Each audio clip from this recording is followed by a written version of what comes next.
ماما کوئی پریشانی ہے تمہیں؟ وہ اگلے دن نوشین کے ساتھ اس کے کہنے پر فورٹریس آئی تھی۔ جب ساتھ چلتے چلتے نوشین نے اچانک اس سے پوچھا، وہ بری طرح چونکی، پھر اس نے مسکرانے کی کوشش کی۔ نہیں تو کیوں؟ پھر اس طرح گمسم کیوں ہو؟ نوشین کے لہجے میں تشویش تھی۔ نہیں، میں کچھ سوچ رہی تھی۔ سلار کے ساتھ تو بات ہوتی ہے تمہاری؟ کوئی جھگڑا تو نہیں ہے؟ نہیں تو روز بات ہوتی ہے۔ اس نے بے اختیار مسکرانے کی کوشش کے ساتھ ہی ڈسپلے پر لگے ایک سوٹ کی طرف نوشین کو متوجہ کیا۔ اسے یہ کیسے بتاتی کہ یہاں اس کے ساتھ پھرتے ہوئے اسے سلار بری طرح یاد آ رہا ہے۔ 2 ہفتے میں 2 یا 3 بار اس کے ساتھ وہاں آ کر کافی یا چائے پیتے ہوئے اسی طرح ونڈو شاپنگ کرتے تھے جس طرح آپ وہاں سے گزرتے ہوئے کچھ دوسرے جوڑے کر رہے تھے۔ وہ اسے کیسے نہ یاد آتا؟ میگزین میں آج تم نے کچھ نہیں پڑھا ان مردوں کے بارے میں جو احساس کمتری کا شکار ہوتے ہیں اور اپنی بیویوں کو متاثر کرنے کی کوشش کرتے ہیں؟ سلار نے اگلے دن فون پر اس سے بات کرتے ہوئے اسے چھیڑا۔ ماما کا موڈ بری طرح آف ہوا۔ تم کیا کہنا چاہ رہے ہو کہ ایسے مرد نہیں ہوتے؟ میں نے فضول بات کی ہے۔ میں مذاق کر رہا تھا ماما۔ وہ کچھ محتاط ہوا۔ ایک سنجیدہ بات کو مذاق میں لے رہے تھے تم؟ کون سی سنجیدہ بات؟ ماما تم آج کل کون سی میگزین پڑھ رہی ہو؟ وہ کہے بغیر نہیں رہ سکا۔ تم اس سے کیا وہ مزید بگڑی؟ اگر تم مجھے اسی طرح کے اسٹوپڈ باتیں سناؤ گی تو میں پوچھوں گا تو صحیح۔ وہ نہ چاہتے ہوئے بھی اس کے ساتھ بحث کرنے لگا تھا۔ اب تقریباً ہر روز یہی کچھ ہو رہا تھا۔ پچھلے 4 دن سے فون کال کے اختتام پہ اسے معذرت کر کے فون بند کرنا پڑ رہا تھا۔ یہ بھی صرف اس لیے تھا کیونکہ وہ وہاں اپنی عدم موجودگی میں اس سے کوئی جھگڑا کر کے فون بند نہیں کرنا چاہتا تھا۔ خود اس کے لیے بہت مشکل کا باعث ہوتا، لیکن اس کی سمجھ میں نہیں آ رہا تھا کہ ماما کو کیا ہوا ہے۔ وہ ناراض پہلے بھی ہوتی تھی مگر اس طرح کی باتوں پر کبھی نہیں۔ سلار اگر اس کے بنتے بگڑتے موڈ کو نہیں سمجھ پا رہا تو وہ خود بھی اپنے آپ کو نہیں سمجھ پا رہی تھی۔ وہ سارا دن اس کے بارے میں سوچ سوچ کے اداس ہوتی رہتی اور اس سے بات کرتے ہوئے بلا وجہ اس سے جھگڑتی۔ اسے اس پر شدید غصہ آتا اور کیوں آتا تھا یہ اس کی سمجھ سے باہر تھا۔ وہ کئی سالوں بعد اتنے لمبے ڈپریشن کا شکار ہوئی تھی اور زندگی میں پہلی بار 3 ہفتوں میں وہ ایک ناول بھی مکمل نہیں کر پائی تھی۔ پینٹنگ تو خیر دور کی بات تھی۔ وہ سارا دن ٹی وی آن کیے اس کی کال کے انتظار میں بیٹھی رہتی یا پھر کمپیوٹر آن کیے پرانی ای میلز پڑھتے ہوئے کسی نئی ای میل کے لیے بیٹھی رہتی۔ چند لائنز کی وہ ای میل جن میں وہ اس کا حال پوچھتا تھا اور اپنی ایکٹیویٹی بتاتے ہوئے اس سے پوچھتا تھا کہ وہ کیا کر رہی ہے، وہ ان ای میلز کو درجنوں بار پڑھتی، ایک لمبا چوڑا جواب لکھ کر اس کی ای میل کے انتظار میں ساری رات اس کی چیزیں نکال کر صاف کر کے ری ارینج کرتی رہتی یا پھر اس کی لوکیشن میں موجود چارلیز تھیرون کی موویز دیکھتی رہتی۔ یہ واقعی بے بسی کی حد تھی کہ اسے وہ ایکٹریس بھی اب بری لگنا بند ہو گئی تھی جس کو وہ پہلے سلار کے سامنے دیکھنا پسند نہیں کرتی تھی۔ ہر روز کھانے کی ٹیبل پر اس کے برتن بھی لگا دیتی، یہ جیسے کھانے کی ٹیبل پر اپنی تنہائی دور کرنے کی کوشش تھی۔ رات کو سونے کے لیے اپنے بستر میں لیٹے وہ لائٹ آف کرنے کے بعد بھی کروٹ لیتے کتنی دیر اس کے بستر اور سرہانے کو دیکھتی رہتی۔ وہ سونے سے پہلے لائٹ آف کرنے کے بعد بھی اس سے کچھ دیر باتیں کیا کرتا تھا اور اب یہ خاموشی اس کے اعصاب کو بری طرح مزمل کر رہی تھی۔ عید کے لیے اسلام آباد جانے تک گھر کی اس خاموشی اور تنہائی نے اسے مکمل طور پر حواس باختہ کر دیا تھا۔ اسلام آباد سے آنے کے بعد بھی اس نے خود کو بہتر محسوس نہیں کیا تھا۔ سلار کی پوری فیملی میں سے صرف عمار اور یسریٰ عید منانے کے لیے وہاں موجود تھے، باقی افراد بیرون ملک تھے۔ پچھلی عید جیسی رونق اس بار وہاں نہیں تھی۔ سلار نے طیبہ کو اس کی عید کی شاپنگ کروانے کے لیے کہا تھا۔ وہ بڑے بجھے دل کے ساتھ ان کے ساتھ چلی گئی تھی، لیکن پچھلی عید جیسا اشتیاق اس بار اسے کپڑوں کے لیے نہیں تھا۔ اسلام آباد آ کر یہ پہلی بار ہوا تھا کہ اس نے گیسٹ روم کی کھڑکی سے لگ کر اپنے گھر والوں میں سے کسی کے نظر آنے کا انتظار بھی نہیں کیا تھا۔ عید کی صبح پہلے کی طرح اس بار بھی وہ سلار کی کال پر ہی اٹھی تھی۔ وہ مونٹریال میں اپنا سیشن ختم کر کے کچھ دیر پہلے ہوٹل آیا تھا۔ کون سے کپڑے پہن رہی ہو تم آج؟ اس نے مبارکباد دینے کے بعد اسے پوچھا۔ تمہیں بتانے کا فائدہ؟ اس نے بیڈ کے کراؤن کے ساتھ پشت ٹکاتے ہوئے کہا۔ میں تصور کرنا چاہوں گا کہ تم کیسی لگ رہی ہو۔ میرے سامنے تم نے کبھی میرے کپڑوں کو غور سے دیکھا تک نہیں۔ اب وہاں بیٹھ کر کیا کرو گے؟ ماما ہم کم از کم آج آرگیو نہیں کریں گے، سلار نے مداخلت کرتے ہوئے جیسے پیشگی جنگ بندی کا اعلان کیا۔ تمہیں کیا چاہیے آج؟ فلاورز اور کیک تو ممی سے میں نے کہا ہے۔ تمہارے لیے کچھ اور چاہیے؟ نہیں، وہ بے حد اداس تھی۔ مجھے مس تو نہیں کر رہی تم؟ سلار نے مذاق کیا تھا لیکن اس نے جیسے اس کی دکھتی رگ پر ہاتھ رکھ دیا تھا۔ اس کے آنکھوں میں آنسوؤں کا سیلاب ابھر آیا تھا۔ اس نے اپنی آستین کے ساتھ آنکھوں کو رگڑ کر صاف کرنے کی کوشش کی تھی اور اس کی خاموشی پر غور کیے بغیر بات کر رہا تھا۔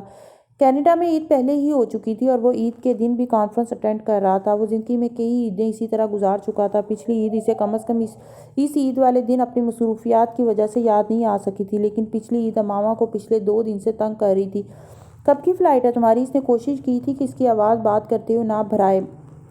یہ احمقانہ چیز تھی، باقی چیزوں پر رونا ٹھیک تھا، لیکن کم از کم وہ اس کے سامنے اس کے نہ ہونے کے لیے نہیں رو سکتی تھی۔ وہ بڑی شرمندگی محسوس کرتی اگر وہ یہ جان جاتا کہ وہ اب اسے فلائٹ کا بتا رہا تھا۔ تم نے مجھے کپڑوں کا کلر نہیں بتایا۔ سلار کو بات کرتے کرتے یاد آیا، تم نے ممی کے ساتھ جا کر کپڑے لیے تھے؟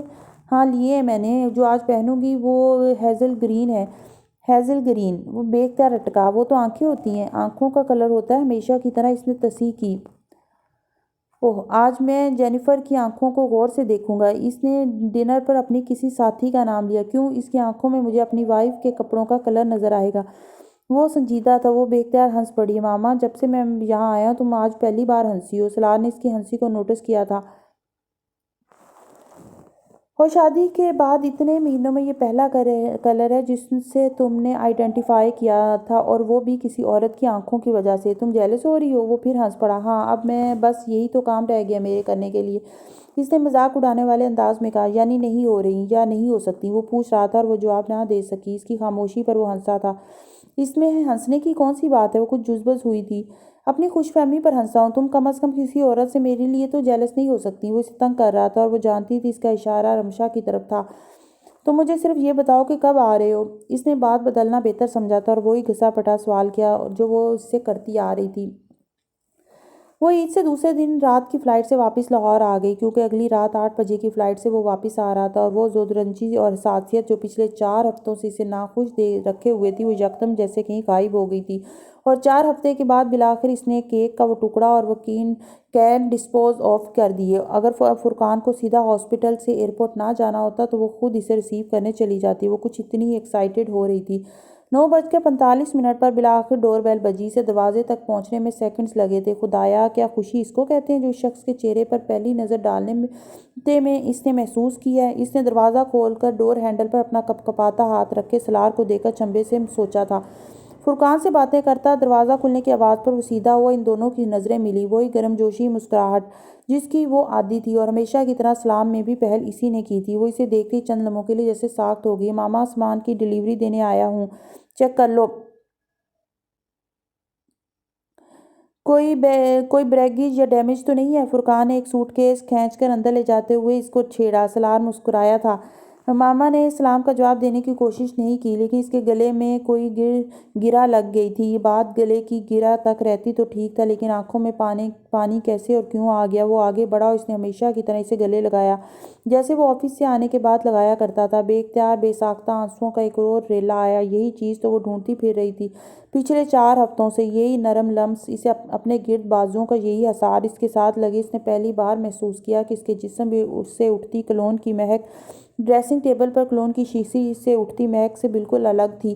وہ اس کے جسم پر لگنے کے بعد زیادہ مسحور کن تھی یا زیادہ جان لیوا؟ کیسی ہو تم؟ وہ اس سے پوچھ رہا تھا۔ گلے کی گرہیں اور بڑھ گئی تھیں۔ اس نے اب اسے خود سے الگ کیا۔ اس کا چہرہ اور آنسو دیکھے۔ کیا ہوا؟ وہ ٹھٹکا اور سوٹ کیس اندر لے جاتے ہوئے فرقان نے پلٹ کر دیکھا۔ میں ابھی سلاد کے لیے پیاز کاٹ رہی تھی، اس نے کچھ گھبراہٹ میں مسکرانے کی کوشش کرتے ہوئے بھرائی ہوئی آواز میں کہا تھا۔ پھر شاید اسے خود ہی یہ بہانہ کمزور لگا۔ وہ سر میں بھی کچھ درد تھا اور فلو تھا۔ فرقان کی مسکراتی ہوئی نظروں سے کچھ گڑبڑائی تھی۔ سلار نے فرقان کو نظر انداز کیا اور اسے ایک بار پھر ساتھ لگاتے ہوئے کہا، تو یار کوئی میڈیسن لینی چاہیے تھی نا، کوکنگ رینج پر کچھ رکھ کر آئی ہوں۔ وہ رکے بغیر کچن میں چلی آئی۔ اس کے سامنے کھڑے رہ کر اس سے نظریں ملا کر جھوٹ بولنا مشکل ہو گیا تھا۔ سنک میں چہرے پر پانی کے چھپاکے مارنے کے بعد اس نے کچھ پانی پیا۔ آواز کی تھرتھراہٹ صرف اسی طرح ختم ہو سکتی تھی۔ وہ دونوں اب اس کے عقب لاؤنج میں کچن کاؤنٹر کے پاس کھڑے باتیں کر رہے تھے، اور ان میں سے کوئی بھی اس کی طرف متوجہ نہیں تھا۔ اپنا چہرہ کچن رول سے تھپتھپا کر اس نے چند گہرے سانس لے کر خود کو نارمل کیا۔ بیٹھو، کھانا کھا کر جاؤ نا۔ وہ جب لاؤنج میں آئی تو سلار فرقان سے کہہ رہا تھا، نہیں اس وقت نہیں، کھانے پر انتظار کر رہے ہوں گے بچے، کچھ دنوں کے بعد چلیں گے کہیں ڈنر کے لیے۔ وہ بیرونی دروازے کی طرف جاتے ہوئے بولا۔ سلار دروازے تک اسے چھوڑنے گیا۔ وہ کچن میں آ کر کھانے کے برتن لگانے لگی۔ وہ دروازے سے واپسی پر کچن میں سیل فون پر بات کرتے ہوئے آیا تھا۔ فون پر سکندر تھے۔ ماما نے اسے کچن کاؤنٹر پر رکھی پانی کی بوتل کھولتے دیکھا۔ فون کندھے کے کان کے بیچ دبائے اس نے بوتل کا ڈھکن کھولا۔ ماما نے اس کے گلاس کی طرف جانے سے پہلے ایک گلاس لا کر اس کے سامنے کاؤنٹر پر رکھ دیا۔ سلار کے ہاتھ سے بوتل لے کر اس نے گلاس میں اس کے لیے پانی ڈالا۔ سلار نے سکندر سے بات کرتے ہوئے سر کے اشارے سے اس کا شکریہ ادا کیا اور پھر پانی کا گھونٹ بھرتے ہوئے کہا، پاپا خیریت پوچھ رہے ہیں تمہاری؟ فریج کا دروازہ کھولتے ہوئے مسکرائی، میں اب ٹھیک ہوں۔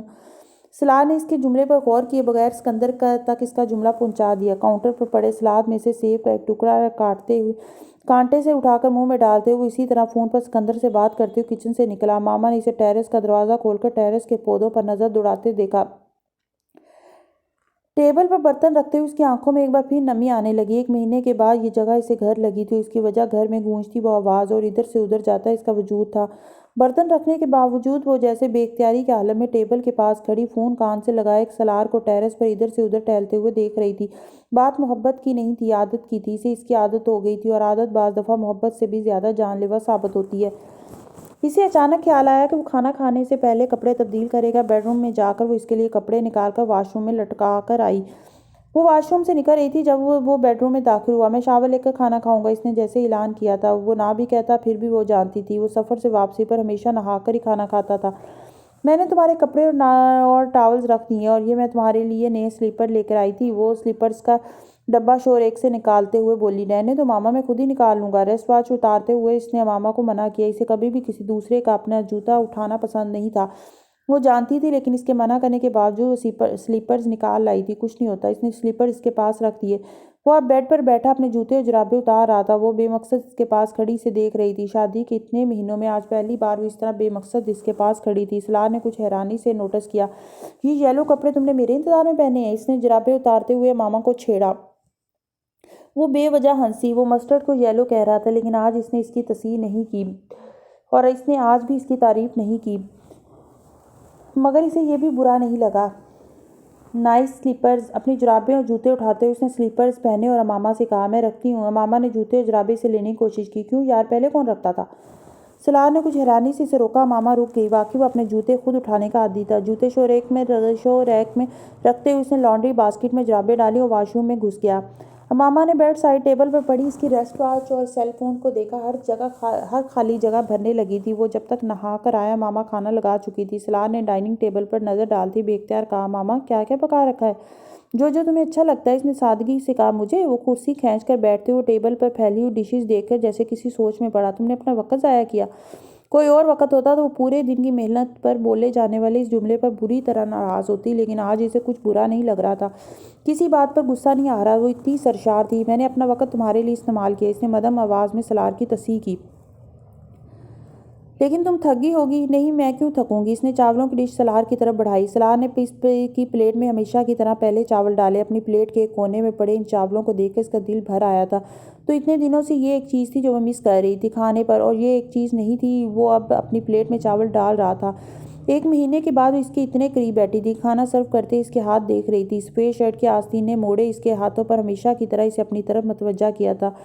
اس کا دل بے اختیار اس کے ہاتھ چھونے کو چاہا۔ اس نے بامشکل نظر ہٹائی، خود کو سنبھالنے کی کوشش کی۔ اس کے لیے یہ ایک مشکل ہو رہی تھی کہ وہ اس کے قریب ہو اور وہ صرف کھانے کی طرف متوجہ رہے۔ پینٹنگ مکمل ہوگی تمہاری؟ وہ کھانا شروع کرتے ہوئے اسے پوچھ رہا تھا۔ ماما نے چونک کر ٹیبل پر پڑا کانٹا اور چمچ اٹھایا۔ کون سی پینٹنگز؟ اس نے بے خیالی میں کہا۔ وہ ٹھٹکا۔ تم بنا رہی تھی نا کچھ؟ اس نے یاد دلایا۔ یہ بھی لو۔ جواب دینے کی بجائے اس نے ایک اور ڈش اس کی طرف بڑھائی۔ ڈر تو نہیں لگا تمہیں یہاں اکیلے رہتے ہوئے؟ سالار نے اس سے پوچھا۔ کھانا اچھا ہے؟ ماما نے ایک بار پھر جواب گول کیا۔ وہ مزید جھوٹ نہیں بول سکتی تھی، بالکل ویسے ہی جیسے وہ سچ نہیں بول سکتی تھی۔ ہمیشہ اچھا ہوتا ہے۔ وہ مسکرایا تھا۔ کتنے ناولز پڑھے تم نے؟ وہ اب پوچھ رہا تھا۔ یہ چوپس بھی ہیں۔ اس نے ایک اور ڈش سرو کی۔ تمہاری فلائٹ ٹھیک رہی؟ اس سے پہلے کہ وہ اس سے کوئی اور مشکل سوال کرتا، اس نے پوچھنا ضروری سمجھا۔ ہاں، اوور آل سب کچھ ٹھیک ہی رہا، لیکن اس نے بتایا۔ اور کانفرنس اچھی رہی؟ ایکسیلنٹ، اس نے بے اختیار کہا۔ کیا روٹین تھی تمہاری؟ وہ اسے موضوع سے ہٹانے میں کامیاب نہیں ہوئی تھی۔ میری روٹین؟ وہ سوچ میں پڑی۔ ہاں، کیا کیا کرتی تھی سارا دن؟ وہ اب چپاتی کا ٹکڑا توڑتے ہوئے اسے پوچھ رہا تھا۔ جو پہلے کیا کرتی تھی۔ اس نے نظریں چرا کر ایک اور ڈش اس کی طرف بڑھائی۔ لیکن تب تو بہت زیادہ وقت ہوتا ہوگا تمہارے پاس؟ اس نے کوریدا تھا۔ بالکل، ساری شام، ساری رات، پھر تو عیش ہو گئے ہوں گے تمہارے۔ اپنی پلیٹ میں قورمہ نکالتے ہوئے اس نے مسکرا کر کہا۔ ماما نے جواب دینے کے بجائے اپنی پلیٹ کو دیکھا جس میں چیزوں کا ڈھیر بالکل اسی طرح پڑا تھا۔ اس سے کچھ کھایا نہیں جا رہا تھا۔ سالار کو اتنی رغبت کے ساتھ کھاتے دیکھ کر اسے یوں لگا جیسے اس کا پیٹ بھر رہا ہو۔ تم سیدہ اماں کو یہاں لے آتی؟ سالار نے یکدم اس سے کہا۔ اسے پتہ نہیں کیا خیال آیا تھا۔ میں نے کہا تھا ان سے، لیکن تمہیں تو پتہ ہے وہ اتنے دنوں کے لیے اپنا گھر نہیں چھوڑ سکتی، اس نے جواب دیا۔ سالار نے کھانا کھاتے ہوئے بے اختیار ایک نوالہ اس کی طرف بڑھایا۔ وہ آخری لقمہ ہمیشہ ایسے ہی کھلاتا تھا۔ ایک لمحے کے لیے وہ ٹھٹکی، پھر اس نے لقمہ منہ میں لے لیا، لیکن وہ اسے چبا نہیں سکی۔ وہ لقمہ جیسے آخری حد ثابت ہوا۔ بے اختیار رو پڑی۔ وہ پانی پیتے پیتے ایک دم رک گیا۔ کیا ہوا؟ وہ ہکا بکا تھا۔ وہ ہونٹوں پر ہاتھ رکھے بچوں کی طرح پھوٹ پھوٹ کر روتی گئی۔ کیا ہوا ہے ماما؟ وہ بری طرح بدحواس ہوا۔ کم از کم اس وقت اس طرح کی گفتگو کے دوران آنسو وہ ان کی وجہ تلاش نہیں کر سکا۔ ایک دفعہ آنسو بہہ جانے کے بعد سب کچھ آسان ہو گیا تھا۔ پھر مزید رونا، بے بسی کا اظہار اور کمزوری کا اعتراف۔ اب مزید دیواریں کھڑی رکھنے کی ضرورت نہیں تھی۔ فار گاڈ سیک، تم پاگل کر دو گی مجھے، کیا ہوا ہے؟ سب کچھ ٹھیک رہا میرے بعد؟ کسی نے تمہیں پریشان تو نہیں کیا؟ وہ مکمل طور پر حواس باختہ تھا۔ ٹیشو پیپر سے آنکھیں رگڑتے ہوئے ماما نے خود پر قابو پانے کی کوشش کرتے ہوئے کہا، سر ہلایا۔ تم پھر کیوں رو رہی ہو؟ سلار مطمئن نہیں ہوا تھا۔ ایسے ہی بس، میں تمہیں بہت مس کرتی رہی، اس لیے۔ وہ کہتے کہتے پھر رو پڑی۔ کیا شرمندگی تھی جو اس نے یہ اعتراف کرتے ہوئے محسوس کی تھی۔ سلار کو لگا اسے سننے میں کچھ غلطی ہوئی تھی۔ کس کو مس کیا؟ تمہیں، اس نے سر جھکا کر روتے ہوئے کہا۔ وہ چند لمحوں کے لیے ساکت ہو گیا۔ مجھے؟ کس لیے؟ یہ بے یقینی کی انتہا تھی۔ وہ روتے روتے ٹھٹکی۔ اس نے سر اٹھا کر اسے دیکھا، پھر بے حد خفگی کے عالم میں ٹیبل سے اپنی ڈنر پلیٹ اٹھاتے ہوئے کچن کی طرف بڑھ گئی۔ میرا دماغ خراب ہو گیا تھا، اس لیے۔ وہ کچھ بول نہیں سکا۔ شادی کے تقریباً 4 ماہ میں اس نے پہلی بار یہ جملہ اس سے کہا تھا، ورنہ وہ آئی لو یو کے جواب میں بھی تھینک یو کہنے کی عادی تھی۔ وہ اب برتن اٹھا کر اندر لے جا رہی تھی اور سلار بالکل ہونک سا پانی کا گلاس ہاتھ میں لیے اسے اپنے سامنے سے برتن اٹھاتے دیکھ رہا تھا۔ وہ اس کے رونے سے کبھی اتنا حواس باختہ نہیں ہوا تھا جتنا اس کے اس معمولی سے اعتراف سے ہو گیا تھا۔ وہ شاک نہ ہوتا تو کیا کرتا؟ وہ 4 ہفتے پہلے بڑے دھڑلے سے اسے کہہ رہی تھی اور پانی کا گلاس ہاتھ میں لیے بت کی طرح کرسی پر بیٹھے کوئی اس کے سامنے جیسے کسی مما کے ٹکڑے ترتیب دینے لگا تھا۔ وہ 4 ہفتے باہر رہ کر اس کے جس رویے کو سمجھنے کی کوشش میں ناکام ہو گیا تھا، وہ اب سمجھ میں آ رہا تھا۔ یہ ناقابل یقین تھا، کم از کم اس کے لیے کہ ماما اس نے گردن موڑ کر اسے دیکھا۔ وہ کچن میں ادھر سے ادھر جاتے ہوئے اسی طرح آنکھیں رگڑتے ہوئے چیزیں سمیٹ رہی تھی۔